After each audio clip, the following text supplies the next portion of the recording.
Welcome to Juice with the Crew, and we got something to talk about. Have y'all heard about the situation in College Park, Georgia, with the young lady that collapsed in the gym? Well, if you haven't, we're going to talk about it. 15-year-old Amanda Sylvester was at volleyball practice at College Park, Georgia at the Tracy Wyatt Recreational Center. And she just collapsed on the floor. Like, she was having a hard time breathing and she collapsed. From the video that I seen, she was jogging, looked like she was maybe doing some laps around the court, and she just collapsed on the ground. Now, here's where things get a little tricky.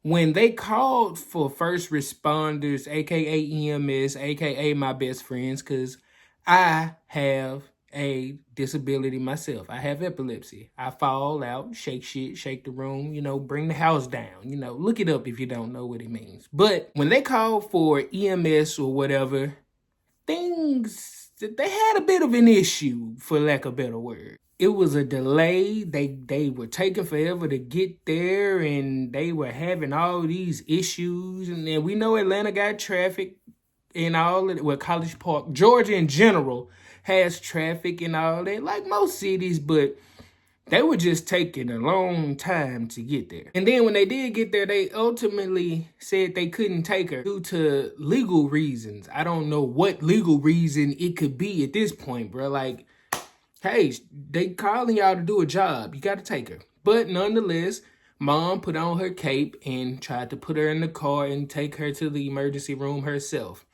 Now, upon mom doing that, she was very unsuccessful. Amanda went into cardiac arrest halfway through the ride to the ER and did not make it. So Amanda passed away. R.I.P. Amanda.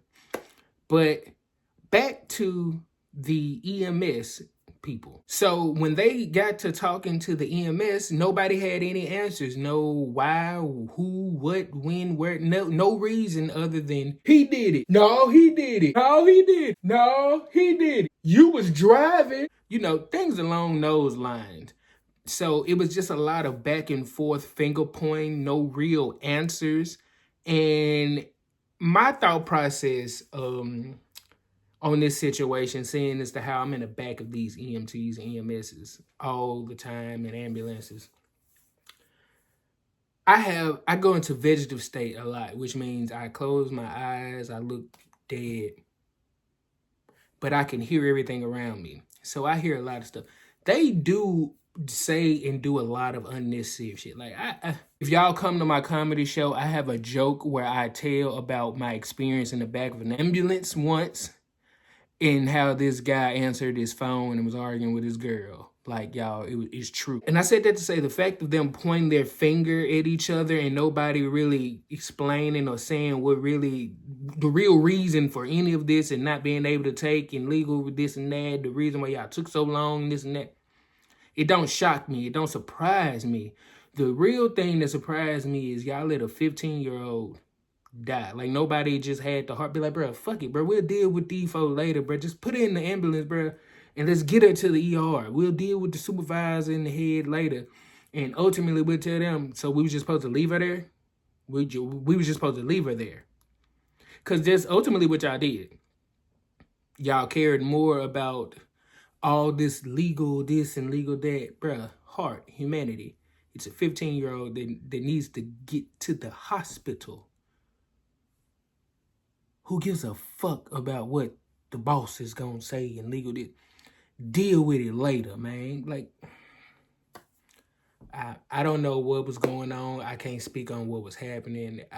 Who knows? Maybe they grabbed him by the nuts and was like, I'm going to break him if you go get her. Like, it's crazy, but it's neither here nor there.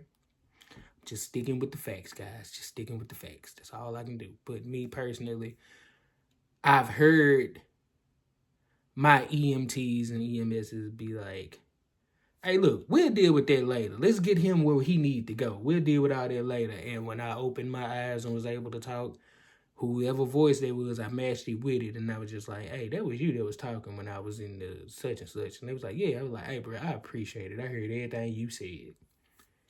That's a job. That's equivalent to like firefighting. Like that's a job. Like, bro, sometimes you just got to throw caution to the wind. Like, Never mind. I don't even want to go there. I ain't even going to tangent. But Amanda,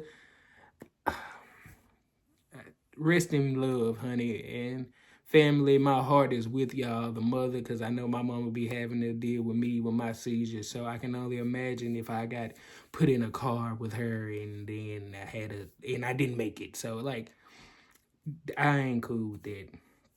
But to wrap it up and put a big bow on it, they're saying that it was a mixture of miscommunication, legal obstacles, and system failures.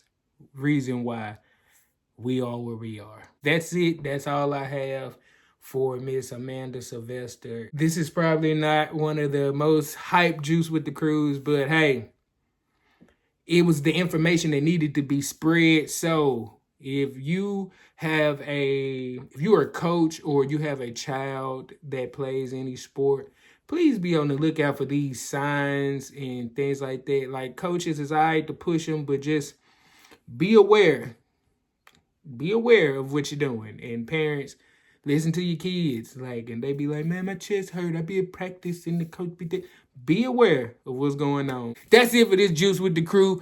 I love you. God loves you. Don't forget, every day, tune in, like, share, comment, and subscribe. Every time you see this handsome face, make sure you click that like, share, subscribe button. And every day, I keep telling y'all, don't forget to ask yourself before you go to bed, hey, did I get my juice today?